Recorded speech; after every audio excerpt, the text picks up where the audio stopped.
we showed you the guy in New Hampshire who was carrying a weapon and then carrying a sign saying the tree of liberty must be watered from time to time. Of course, the rest of that quote is that it with the blood of tyrants, not a particularly heartwarming quote that he brought to an Obama event along with his weapon. Now, after that happened, I said, we got to get this under control, because if we don't, what happens the next time 2 people show up with a weapon, or 10 people, or 12 people? Well, that is exactly what happened next.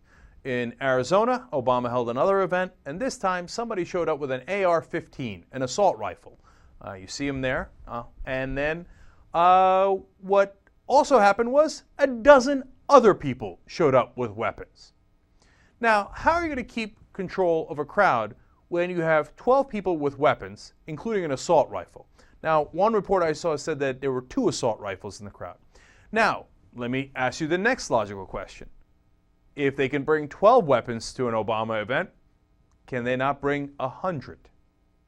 Now, Eleanor Holmes Norton is the delegate for Washington, D.C., and she's asking the Secret Service, hey, can you please get on top of this?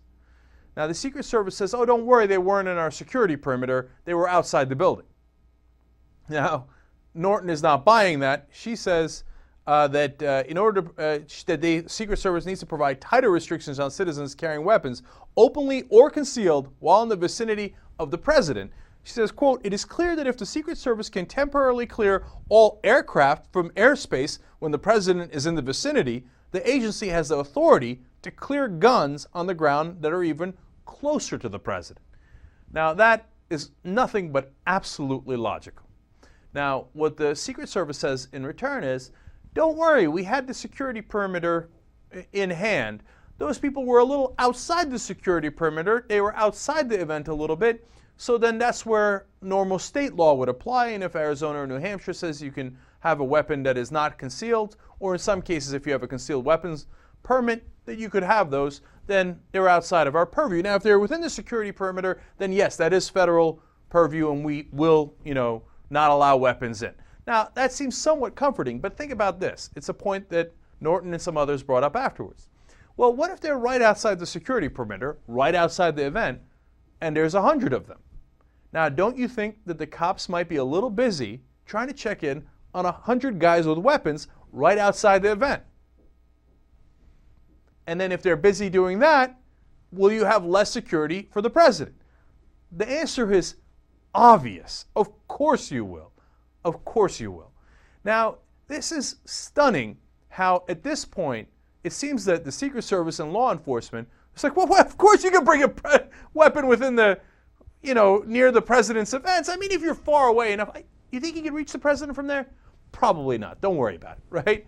Now, let's go back to what happened under the Bush years and see if there's a parallel or not. Now, I'd been mentioning this on the show, but Howard Friel at commondreams.org put together a nice list, and I thought I'd quote it here. In July of 2008, a 61-year-old librarian was arrested at a McCain campaign event in Denver for carrying a sign that read, McCain equals Bush. So you carry the wrong sign at a Republican event, you're arrested. You carry an assault rifle to an Obama event, well, you're a little outside the security perimeter. Have at it, Hoss. Now, you think that's all? In 2005, 3 people were ejected by the police from a Bush town hall event in Denver after they arrived in a car with a bumper sticker that read, no more blood for oil. You have the wrong bumper sticker at a Bush event, you're gone. You've got any kind of weapon you like at an Obama event, welcome. October 2004, 3 school teachers in Medford, Oregon were threatened with arrest by police and thrown out of a political rally featuring President Bush after they showed up wearing T-shirts with the slogan, protect our civil liberties. So when a Democrat wears a T-shirt that says protect our civil liberties, you're thrown out by the police. When a Republican or a conservative shows up with a sign that says, I will protect my liberties, my rights, by carrying a weapon and killing tyrants, you're perfectly welcome to stay. Okay, now, and this goes on and on, but I'll give you one more. I remember a Rick Santorum event. I remember the guy who got arrested for touching Dick Cheney on the shoulder. Now, he was closer to Cheney, but all he did was talk to him, right? And it was perfectly pleasant. They went and arrested him later because Cheney didn't like what he said.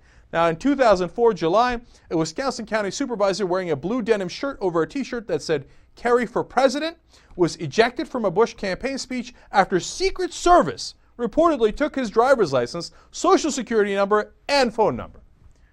You wear the wrong t-shirt when Bush is in charge, and the Secret Service will come to get you.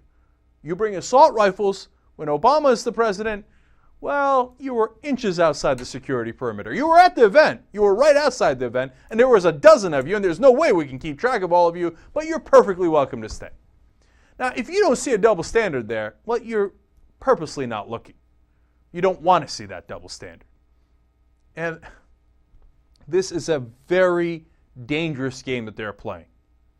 And if I was in the Obama family, I would say, wait a minute now, we got to do something about this, because I don't find this acceptable. If I'm not in Obama's family and I don't find it acceptable, Eleanor Holmes Norton doesn't find it acceptable, a lot of people in this country don't find it acceptable. Now, you think they don't find it acceptable now. Wait till somebody takes a shot at it.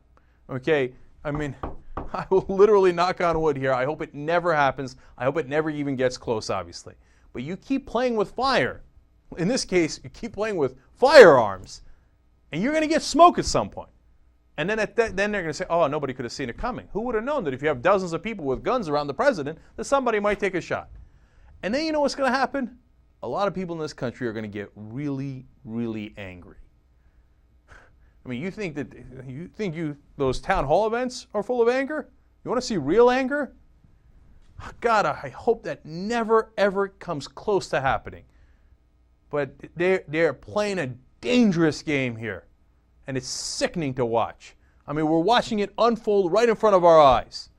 And I feel powerless to stop it. It's insanity. No, you have the right to clear the airspace. You have a right to clear the space on the ground, okay? Go ahead and clear as much space as humanly possible. I don't want them in the event. I don't want them outside the event. I don't want them within a 2-3 mile perimeter of the event. I mean, was Lee Harvey Oswald outside the security perimeter? Because he was pretty damn far from the president when he shot him. Now, you might say the guy from the grassy knoll shot him, okay, but Lee Harvey Oswald was outside the security perimeter. I don't know if you know this, but bullets travel really far sometimes.